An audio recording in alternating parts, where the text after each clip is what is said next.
Entonces, si nos fijamos, si hacemos esto en sistema diédrico, podemos coger esto como alzado. Es una forma triangular equilátera, pero le falta arriba, tiene un corte horizontal, por lo tanto no llega hasta arriba, ¿no? Y por tanto vendrá por aquí. Bueno, pues ese será el alzado de la pieza, ¿no? Y ahora bajamos los puntos y ya tenemos entonces la proyección en planta, ¿no? Aquí la cara superior, que será un rectángulo, y aquí la anchura, que bueno, podrá ser algo como esto, por ejemplo. Bueno, pues esto es lo que ya utilizamos siempre. El sistema diédrico tiene la ventaja que trabaja casi siempre con planos que están en verdadera forma, ¿no? O sea que nos da muy buena información, por ejemplo, el plano de una casa o de un avión, un coche, un barco, una pieza. Esto nos da muy buena información porque, si os fijáis, nos dice cómo es el objeto, por ejemplo, esta cara en verdadera forma aquí. Lógicamente yo cogí una sin medir, ¿no? Vale. Bueno, luego también hacíamos otra cuestión del diédrico, que era la normalización, la cotación, ¿no? Normalizar era seguir unas normas generales para hacer una lectura, por ejemplo, de las medidas de la pieza. Y tenemos un eje vertical de simetría y otro eje, y era algo obligado en dibujo técnico, ¿no?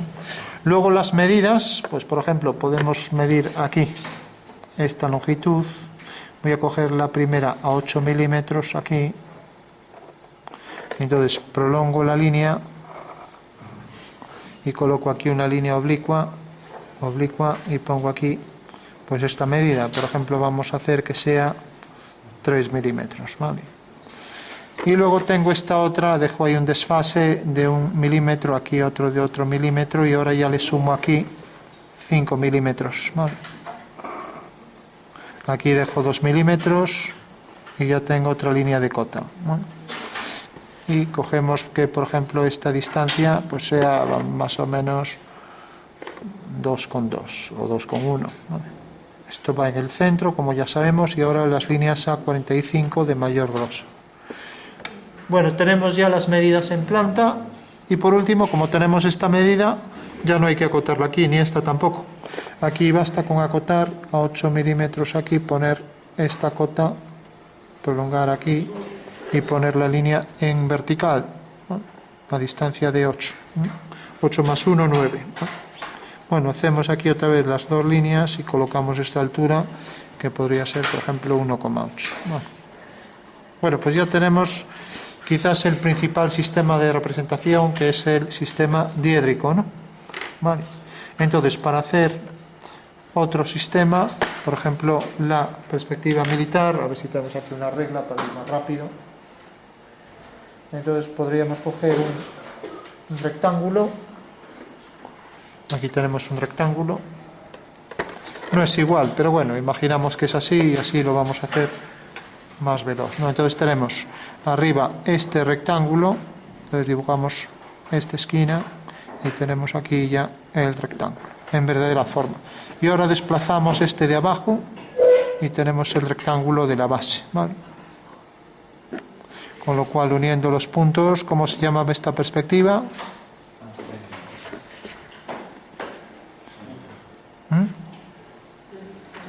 Bueno, fijaros que por detrás viene por aquí, y esto queda centrado en una vertical sobre el punto medio aquí, con lo cual tenemos la perspectiva militar, ¿no? Igual que en el cubo, pues podríamos centrarlo. Si tenemos un cubo, el cubo viene por aquí. Esta es la base, estas son las aristas, o sea, esa cara extruida provoca este cubo. Entonces sería como coger esto y de repente poner aquí centrado esta cara y unir, ¿no? Pues tendríamos ya la perspectiva de la figura, ¿no? Que es la perspectiva militar, ¿no? Luego teníamos la perspectiva frontal, que nos generaba aquí una caballera. Entonces veníamos aquí, hacíamos una horizontal y desplazábamos la figura en una dirección del eje Y, con lo cual teníamos aquí esta otra vista, ¿no? Perspectiva caballera.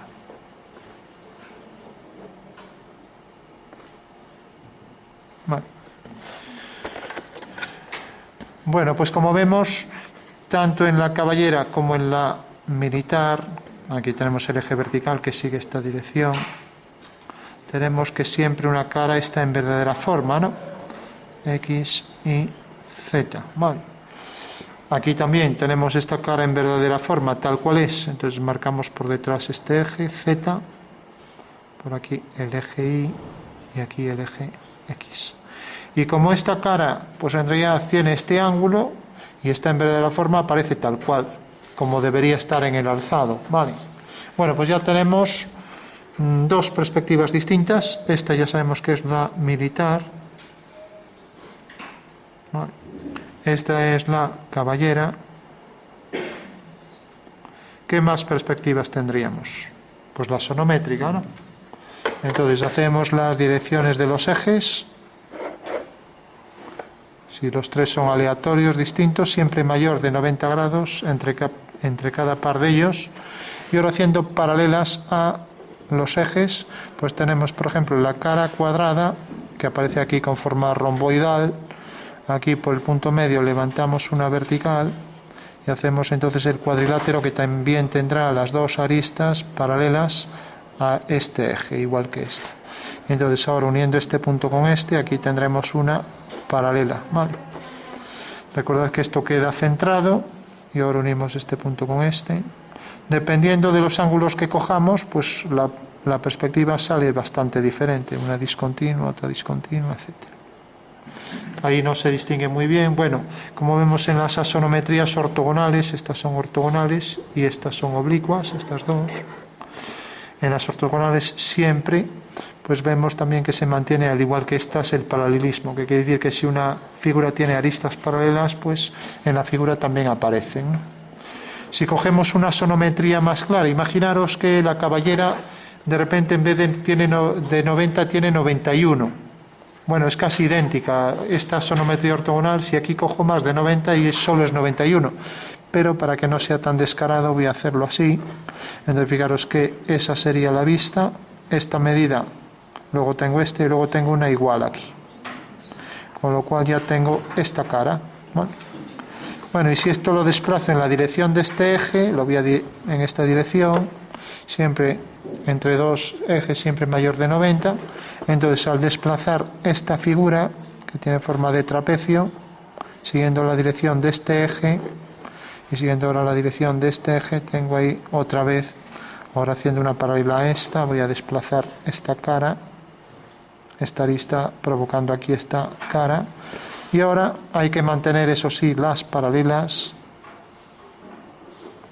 porque estos tres sistemas mantienen, esta es paralela a este, esta. Y ahora tenemos aquí por último esta línea y la de atrás por ahí, ¿vale? O sea que manteniendo las paralelas tendríamos esta paralela a esta, paralela a esta y paralela a esta de atrás. Y esta paralela a esta y paralela a esta. Bueno, ya tenemos ahí la figura. Fijaros que siempre en las asonométricas ortogonales, pues siempre estos ejes forman entre sí más de 90, ¿vale? Mientras que en estas dos no. Estas son proyecciones oblicuas y estas son ortogonales, como ya vimos, ¿no? Y aquí se mantienen el paralelismo de las caras que son paralelas y de las aristas paralelas. O sea que si esto es paralelo a esto, en la perspectiva también aparece. Y esta dimensión, por ser una traslación, pues será igual que esta, ¿no? O sea, esta medida igual que esta. O sea que esto será un romboide, ¿no? Vale, bueno, una vez ya que tenemos esta otra, una sonometría, si de dos ángulos son iguales y uno desigual, ¿cómo se llamaba? Dos iguales y uno desigual. Pongamos, por ejemplo, alfa. Diedro. Diédrica. El sistema de representación diédrico es esto. Y viene de diedro, ¿no? Que son dos planos que se cortan. Bueno, fijaros que esta era una sonometría, dos ángulos iguales, uno desigual, dimétrico, ¿vale? Aquí los tres ángulos distintos, trimétrico, y los tres iguales, isométrico, que son los que vemos siempre, ¿no? Bueno, cojamos otra perspectiva, otra que ya vimos, pues era esta, que ya me vais a decir el nombre, ¿no? Hago esta caja, y ahora por efecto de la lejanía esto queda pues allí desplazado, ¿vale? ¿Cómo se llamaba esta perspectiva? Cónica, ¿no? Entonces esto viene por ahí detrás, por aquí detrás, y las paralelas tienen un punto en común. Y como están en este plano vertical, esas dos paralelas se cortarán exactamente sobre esta vertical, ¿no? Porque son paralelas. Y como este es el plano, este será su plano de horizonte o de desvanecimiento, ¿no? Bueno, pues teníamos también que esta era una perspectiva cónica oblicua, ¿no? Bueno, otro tipo de perspectiva, también teníamos frontal y también teníamos, estas dos van hacia ese punto, también teníamos, ¿alguien se acuerda de la tercera? Y estas dos van hacia ese punto. Teníamos esta que era oblicua, teníamos la frontal, partíamos de esto y fugábamos, por ejemplo, hacia aquí, y aquí paralelas a esta y paralela a esta. Esta era la frontal, ¿vale? Y la última, que aquí se distingue bastante mal, o sea, cónica oblicua, cónica frontal y cónica de 3 puntos de fuga, ¿no? Que era esta. Entonces bajamos aquí el punto de fuga y hacemos, por ejemplo, el prisma donde se encuadra la figura para hacerlo de una forma más exacta, y vemos que todas las verticales van a un mismo punto, aparte de las otras dos fugas, ¿no? Este era, ¿alguien se acuerda del nombre de esta? Que ya es la que nos queda, todas estas ya las vimos, ¿no? ¿Se llamaba? Es oblicua también, pero ese no es el nombre, ¿no? Tiene dos nombres posibles. Perspectiva de 3 puntos de fuga, aunque como puede tener más de 3, ¿no? Pero depende de las líneas que pongamos ahí, sus direcciones, pues mejor es decir de cuadro inclinado, ¿vale? Cuando inclinábamos un cuadro, el cubo, las aristas verticales aparecían concurrentes abajo en un punto, ¿vale? Bueno, pues esa es la de cuadro inclinado, ¿vale? Y ahora, una vez que tenemos ese prisma, pues habría que colocar ahí dentro la figura, ¿no? Y entonces nos quedaría, por ejemplo, aquí. Por eso, para saber bien la perspectiva de una figura, siempre conviene meterla en cajas, como hacéis en artístico, ¿no? Entonces esto fugando hacia ese punto, nos queda aquí ya este cuadrilátero. Y ahora esto también hacemos por aquí. Fijaros que en este caso estas dos líneas, esta y esta, iban a un mismo punto por ser paralelas y quedaba sobre esta vertical, mientras que en este caso, fijaros esto curioso, ¿no? Pues sería la solución a las fugas en cuadro inclinado, que es bastante complicado. Fijaros que esto está en el plano este, ¿no? Vale. Entonces, la línea de horizonte de este plano es esta. Ya lo vamos a llamar H, ¿vale? Eso quiere decir que la fuga de esta línea quedará sobre esta recta. Y como esta es paralela, pues también irá a la misma, ¿vale? Es una cuestión clave en el cuadro inclinado porque esto nos da muchas soluciones, por ejemplo, a cálculos de sombras y otras cuestiones, ¿vale? Saber hacia dónde van las fugas, ¿no? O sea que no tiene nada que ver con esta de aquí. Es una característica la de la perspectiva de cuadro inclinado, ¿no? Bueno, y por último, ya una vez que ya tenemos todas estas, que son las que hemos visto, incorporamos una nueva y es la siguiente. Imaginaros que tenemos en diédrico, pues esto que pongo aquí. A ver si alguien me dice lo que es. ¿A qué se parece esto? ¿A alguien se le ocurre? Exacto. También se parece a las... Sí, exacto. También se parece a las isóbaras, sí. Pero bueno, digamos que esto es, la solución a esto es lo siguiente. Si yo dibujo esto en 3D, pues podría ser algo como esto, así. Y estas son las secciones de esa montaña. Entonces las secciones las proyectamos aquí abajo y tenemos la planta y alzado de esa montaña. ¿Lo entendéis, no? Sí. Bueno, pues eso es lo que se llama el sistema acotado. Pero en el sistema acotado no se viene utilizando esto, a veces se hace. Se utiliza solo esto. Y entonces, ¿a alguien se le ocurre cómo puedo indicar que esto, por ejemplo, es hacia arriba y no hacia abajo? ¿Colores? También, porque de hecho hasta se hace con sombras también, pero bueno, una forma más sencilla. No sería muy complicado. Una flecha. ¿Eh? No, la separación dice que tiene menos pendiente, porque en realidad, como vemos aquí, cuando tiene mucha pendiente, la distancia entre líneas es muy corta, ¿no? Como pasa aquí. Ahora bien, cuando pasa esto, estas son líneas de máxima pendiente, o sea, perpendiculares, ¿no? Aquí a la traza del plano, ¿no? Entonces, las distancias lo que nos está diciendo es que esto cada vez tiene menos pendiente, ¿no? Bueno, pues la solución es, ¿por qué no se pone el alzado? Eso lo primero, pues por esto. Porque normalmente las montañas no suelen tener esta altura, sino que suelen ser más bien así. Esto sigue siendo válido y la montaña es así. Con lo cual nos da muy poca información. Aparte de ello, esto es tan amplio normalmente que necesitaríamos también mucho espacio aquí y normalmente nos basta con representar esto, ¿vale? Entonces lo que hacemos es, en vez de representar un alzado, que ya digo que a veces se hace, incluso para que se entienda, se duplican las medidas del alzado, con lo cual sale exagerado así, para ver bien el terreno, ¿no? Pero la solución es esta, sería esto. Vamos a ponerlo así, 2, 3, 4, 5. ¿Entendéis lo que quiere decir esto? Sí, las cotas, ¿no? Las alturas. O sea, altura 2, altura 3, altura 4, altura 5, etc. Bueno, pues esto es la forma de indicarlo, las secciones de esa montaña en sistema acotado. Lo veréis en todos los mapas. Siempre al lado de la línea de nivel o sección de esa montaña aparece un número. A lo mejor va de 10 en 10 metros o de 50 en 50. Pues pongamos, por ejemplo, 10 metros, 20 metros, 30 metros, etc. Por debajo del nivel del agua, pues sería negativo, menos 10, menos 20, menos 30. Vale, ¿y cómo representaríamos una figura en sistema acotado? Porque claro, este sistema, igual que en diédrico puedo calcular de todo, también en acotado puedo hacer, recordad que es exactamente igual al diédrico, pero prescindo del alzado. Me quedo solo con esto. Entonces el cubo, cojo el cubo, represento el cubo visto desde arriba si está apoyado en el suelo, y su representación es esta. Bueno, pues lo que necesitaré será dar las cotas de estos dos puntos, ¿no?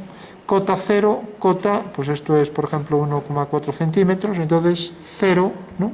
Y la otra cota 1,4, ¿no? Vale.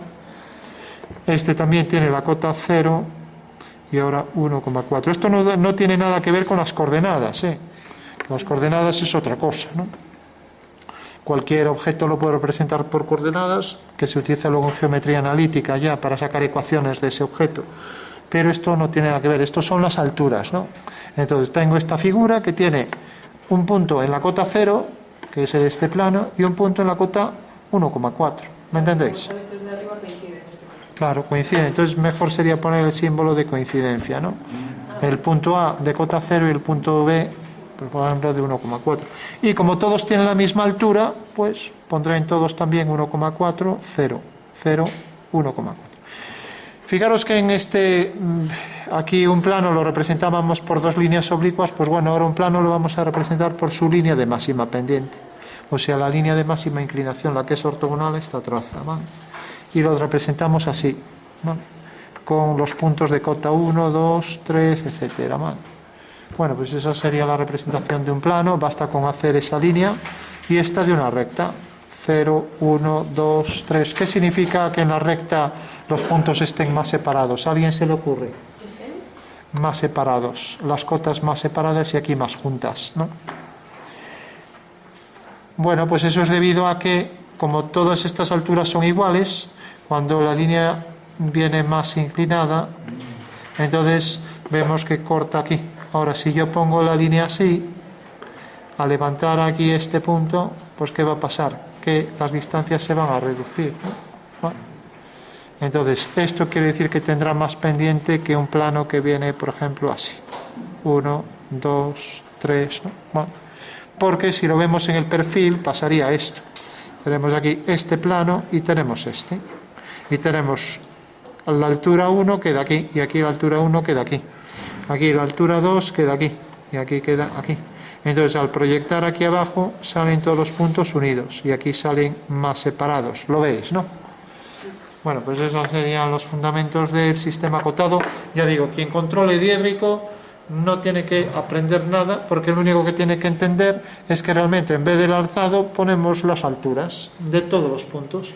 y así puedo representar o hacer cualquier ejercicio, ¿no? Con lo cual tenemos ya una síntesis de todas las perspectivas prácticamente de lo que es este curso, ¿no?